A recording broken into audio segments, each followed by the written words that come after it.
Լոս Անջելեսում FBI-ը փորձում է գլխատել Ռանչո Սան Պեդրո բանդան, հայտարարվել է 13 ձերբակալության մասին։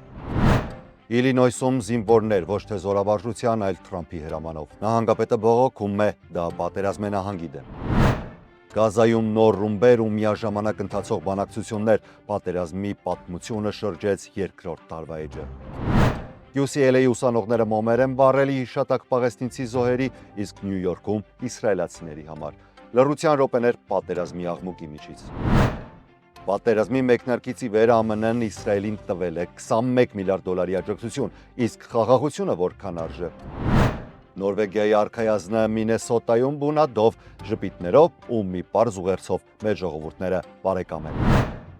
Կալիֆորնիայում նոր օրենք, վերջապես լուր գովազների դարաշրջան։ Կևին Նյուսոնն ասում է, հիմա ձեր երեխաները կարող են քնել առանց գոռացող Netflix-ի։ Լոս Անջելեսը դարձել է ԱՄՆ-ի առնետների թվով առաջատարը, ովքեր են տեղ գտել ոչ պատվաբեր տասնյակում։ Կառավարությունը դեռ արտակարգ արձակուրդի մեջ է, հանրապետականներն ու դեմոկրատները վիճում են առողջապահության շուրջ։ Այս եւ այլ լուրերի մանրամասները հաջորդիվ։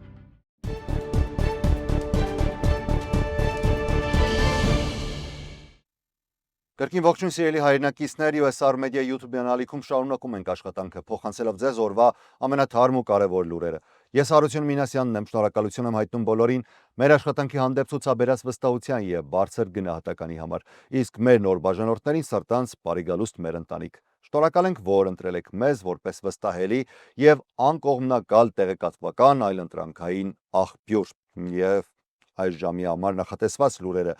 Դաշնային իշխանությունները հայտնել են, որ Լոս Անջելեսի նավահանգստային շրջանում գործող փողոցային բանդայի Ռանչո Սան Պեդրո խմբավորման 13 ենթադրյալ անդամներ ձերբակալվել են։ Ըստ FBI-ի Ռանչո Սան Պեդրոն տարածքի ամենաակտիվ եւ ամենաբռնի խմբավորումներից մեկն է։ Ակիլ Դեյվիսը Լոս Անջելեսի FBI-ի գրասենյակի փոխտնօրենը նշել է, որ գործողությունը նպատակ ուներ թիրախավորել խմբավորման վերադաս ղեկավարներին։ Ըստ նրա, մեղադրանքները ներառում են թմրանյութերի շրջանառություն, զենքի պահում եւ ռեկետ։ Ըստ հաղորդագրության այսօր ձերբակալված 13 անձանցից 8-ը մեղադրվել են դաշնային մակարդակով, իսկ 5-ը Լոս Անջելեսի շրջանային դատախազի գրասենյակի կողմից տեղական մակարդակով։ Լոս Անջելեսի շրջանային դատախազ Նեյթան Հոխմանը ընդգծել է. այս ձերբակալությունները ցույց են տալիս համագործակցության ուժը, երբ իրավապահ մարմինները միավորում են ուժերը, մենք կարողանում ենք հանցագործներին եւ ապօրինի զենքերը հեռացնել փողոցներից։ Մենք վճռական ենք վերականգնելու անվտանգությունը եւ վստահությունը բոլոր համայնքներում, հատկապես այնտեղ,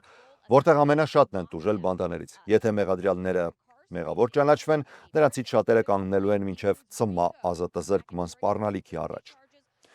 Թեքսասի ազգային գվարդիայի զինծառայողներ են նկատվել Իլինոյս նահանգի Էլվուդ քաղաքում գտնվող ԱՄՆ բանակի պահեստային կենտրոնում, ինչը դարձել է ակնառու ապացույցը Դոնալդ Թրամփի վարչակազմի ծրագրի, ըստ որի զինված ուժեր են ուղարկում Չիկագոյի շրջակայք, չնայած դատական հայցին եւ դեմոկրատական ղեկավարների կտրուկ հակազդեցությանը։ Իլինոյսի նահանգապետ Ջեյբի Ֆրիցքերը, որը նախկինում մեղադրել էր Թրամփին, թե նա օգտագործում է զինվորներին որպես քաղաքական գործիքներ, դեռևս չի մեկնաբանել իրավիճակը։ Տեղում բերվել են շտապ օգնության ու վթարային ծառայությունների բեռնատարներ, տեղափոխվել են շարժական զուգարաններ եւ մատակարարվել այլ պարագաներ, վկայելով երկարաժամկետ տեղակայման մասին։ Իլինոյսի իշխանությունները եւ Չիկագոյի քաղաքապետարանը դիմել են դաշնային դատարան, պահանջելով կանգնեցնել Թրամփի պատերազմը նահանգի դեմ։ Դատարանի առաջին լսումը նշանակված է 5 շաբթի։ Միաժամանակ Թենեսիում ոստիկանապետ Սերելին Դեյվիսը հայտնել է, որ գվարդիայի զորքերը կարող են հասնել Մեմֆիս մինչև ուրբաթ։ Նահանգապետ Բիլլին հայտնել է, որ զինվորները կդառնան ԱՄՆ մարշալների ծառայության ենթակա պաշտոնյաներ, աջակցելու տեղական ոստիկանությանը, թեև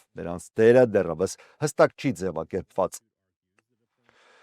Միջազգային մեկ թեմայով իսրայելական ուժերը շարունակում են ռմբակոծել Գազայի մի շարք հատվածներ, նշելով Համասի արյունալի հարձակման երկրորդ տարելիցը, որը սկիզբ է դրել 2 տարի տևող ավերիչ պատերազմի։ Խմբավորումը հայտարարել է, որ ցանկանում է հրադադարի համաձայնություն, հիմնված ԱՄՆ նախագահ Դոնալդ Թրամփի ծրագրի վրա, սակայն Համասը շեշտել է, որ ունի մի շարք պահանջներ, ինչը ցույց է տալիս, թե որքան բարդ են Եգիպտոսում ընթացող անուղղակի բանակցությունները Իսրայելի հետ, որոնք սկսվել են 2 շաբթի։ Համասի բարձրագույն պաշտոնյա Ֆոյ Բահումը հեռուստաելույթում ասել է, որ իրենց պատվիրակությունը Եգիպտոսում աշխատում է հաղթահարելու բոլոր խոչընդոտները, հասնելու այնպիսի համաձայնության, որը կբավարարի Գազայի ժողովրդի ակնկալիքները։ Նրա խոսքով համաձայնությունը պետք է ապահովի պատերազմի ավարտը եւ Իսրայելի լիարժեք դուրսբերումը Գազայի հատվածից։ Սրանք այն պայմաններն են, որոնք Իսրայելը երբեք չի ընդունել։ Իսրայելի կողմից պահանջը մնում է նույնը՝ Համասի զինաթափում, ինչը կազմակերպությունը կտրականապես մերժում է։ Երկու կողմերն էլ այնուամենայնիվ ընդհանուր առմամբ ընդունել են Թրամփի ծրագրի սկզբունքները, որը նախատեսում է մարտական գործողությունների դադարեցում,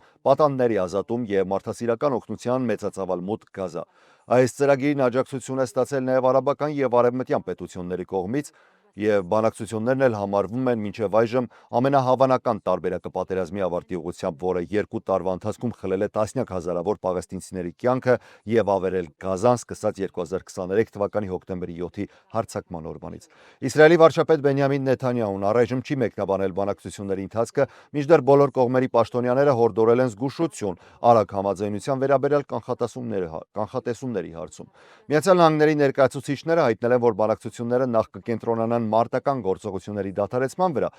ինչպես նաև պատանդների և բանտարկյալների փոխանակման կազմակերպման հարցերի շուրջ։ Պատերազմի երկրորդ տարելիցին ԱՄՆ խոշոր քաղաքներում միմյանց հակասող միջոցառումներ են տեղի ունեցել։ Կալիֆոռնիայի համալսարանի Լոս Անջելեսի մասնաճյուղի UCLA-ի ուսանողները համալսարանի տարածքում կազմակերպել են երթ ի հիշատակ Իսրայել-Համաս պատերազմի ընթացքում սպանված պաղեստինցիների։ Ըստ Գազայի առողջապահական մարմինների, Համասի կողմից 2023 թվականի հոկտեմբերի 7-ին Իսրայելի վրա կատարված արյունալի հարձակման պահից ի վեր Գազայում զոհվել է ավելի քան 67,000 մարդ։ Երթի ընթացքում ուսանողները մոմեր են վառել, կրել պաղեստինյան դրոշներ ու պաստառներ, կոչ անելով ավարտել պատերազմը և դադարեցնել խաղաղ բնակիչների սպանությունները։ Միջոցառումը դարձել է համալսարանների տարածքում աճող բողոքի ակցիաների շարքի մի մասը, որոնք արտահայտում են համերաշխություն Գազայի ժողովրդի հետ։ Վաշինգտոնում Քենեդի կենտրոնում նախկին պատանդները ու ներկայումս պատանդ պահվողների ընտանիքի անդամները հավաքվել են աղոթքի և հիշատակի արարողության։ Միջոցառման ընթացքում նրանք պատմել են իրենց անձնական փորձառությունների մասին, խոսել պատանդների վերադարձի հույսի, ինչպես նաև միջազգային հանրության շարունակական աջակցության անհրաժեշտության մասին։ Մասնակիցները մոմեր են վառել և ցուցադրել պատանդների լուսանկարները, կոչ անելով անել ամեն ինչ նրանց ազատ արձակման համար։ Նյու Յորքի Սենտրալ պարկում հավաքված մարդիկ ճակերտավոր ասած նշել են 2023 թվականի հոկտեմբերի 7-ի Համասի հարձակման երկրորդ տարելիցը։ Ըստ իսրայելական իշխանությունների, այդ հարձակման արդյունքում սպանվել է շուրջ 1200 իսրայելացի, իսկ ավելի քան 250-ը պատանդ էին վերցրել։ Ինչպես նախորդ դեպքում միջոցառման ընթացքում հնչել են աղոթքներ և հիշատակի խոսքեր զոհերի ու պատանդների մասին։ Մասնակիցները վառել են մոմեր և ծաղիկներ, խոնարհել իսրայելական և ամերիկյան դրոշների մոտ, արտահայտելով իրենց ցավն ու հույսը, որ Գազայում շարունակվող պատերազմը վերջապես կավարտվի։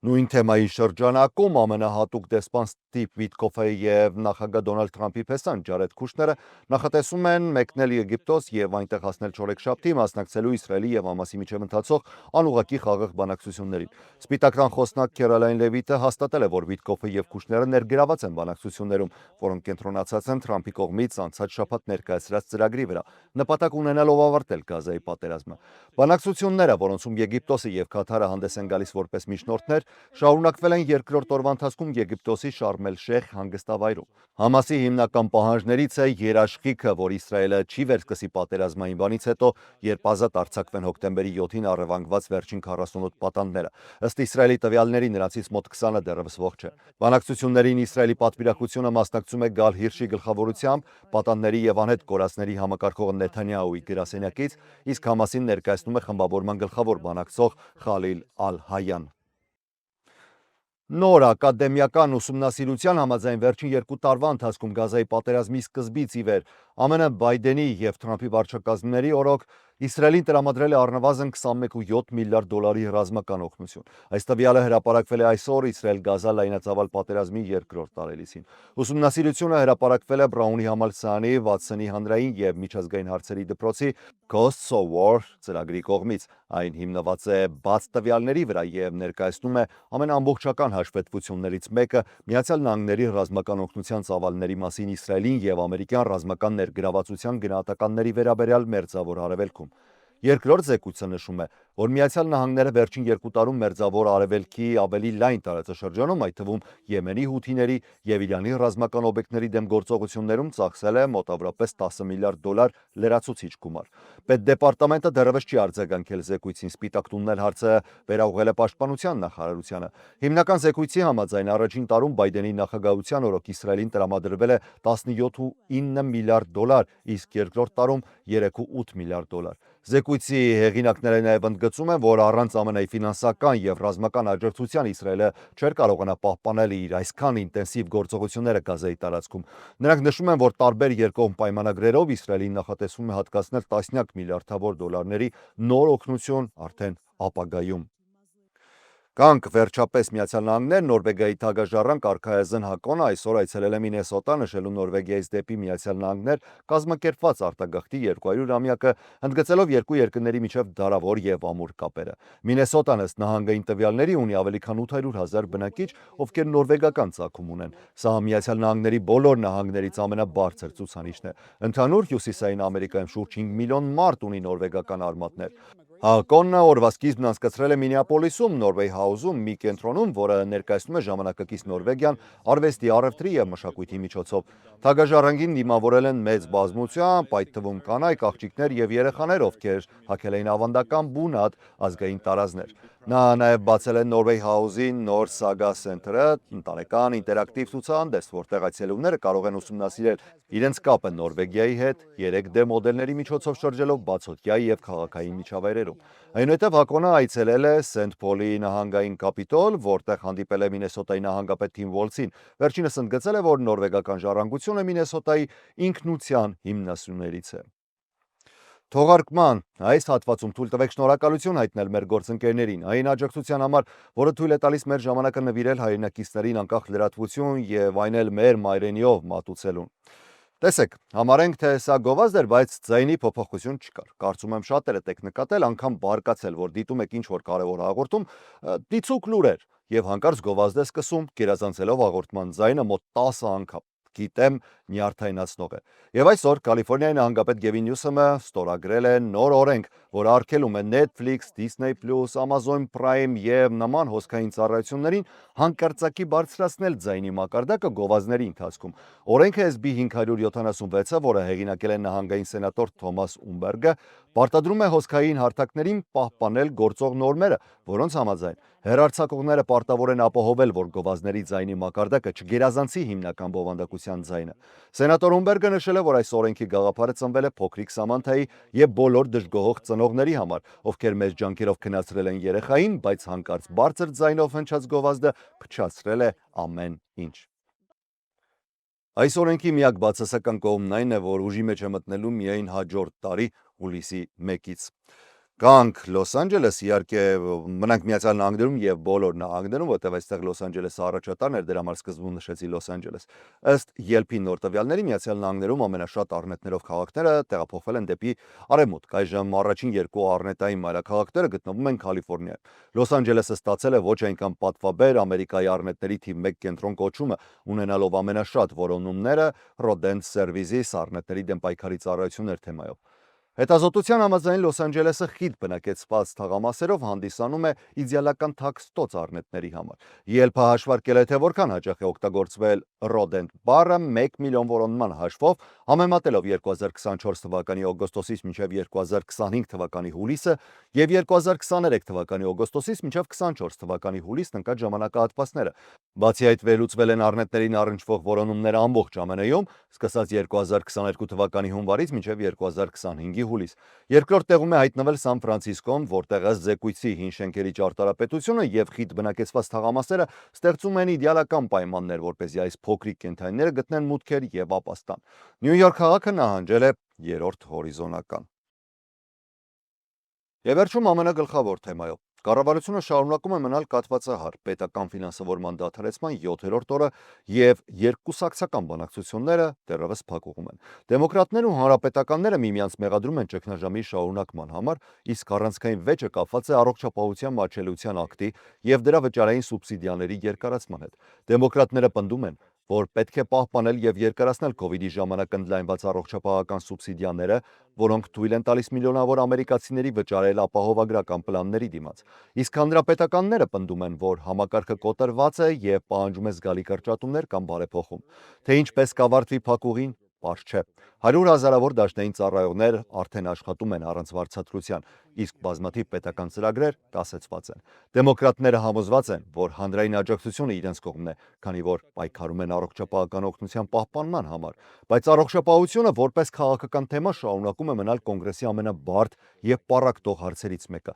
Հանրապետականներն արդեն 15 տարի պայքարում են Օբամայի առողջապահական ծրագրի դեմ, թեև մի քանի դրույթներ հաջողվել է վերացնել, համակարգը շարունակում է գործել ապահովագրելով 24 միլիոն մարդու պետական սուբսիդիաների շնորհիվ։ Այժմ որոշ հանրապետականներ սա դիտում են որպես նոր հնարավորություն ծրագրի վրա ճնշում գործադրելու, սակայն նախագահ Դոնալդ Թրամփը երկուշաբթի իր Truth Social հաղորդակցում գրել է. «Ես պատրաստ եմ աշխատել դեմոկրատների հետ նրանց ձախողված առողջապահական քաղաքականությունների ուղղությամբ, բայց միայն այն բանից հետո, երբ նրանք վերաբացեն կառավարությունը»։ Սենատը 5 անգամ մերժել է ներկայացուցիչների պալատի կողմից ընդունված ժամանակավոր ֆինանսավորման օրինագիծը մինչև նոյեմբերի 21-ը։ Դեմոկրատները հրաժարվում են այն աջակցել առանց առողջապահական զիջումների։ Սպիտակ տանն արդեն շրջանառվում է փաստաթուղթ, ըստ որի Թրամփը կարող է արգելափակել հետվճարումները աշխատակիցներին, չնայած 2019-ին ընդունված օրենքին, որը երաշխավորում է այդ վճարները։ Քանի դեռ այս ճգնաժամը չի լուծվել, պետական ծառայողները մնում են առանց վճարի, ծրագրերը կասեցված, իսկ երկիրը հերթական քաղաքական փակուղում։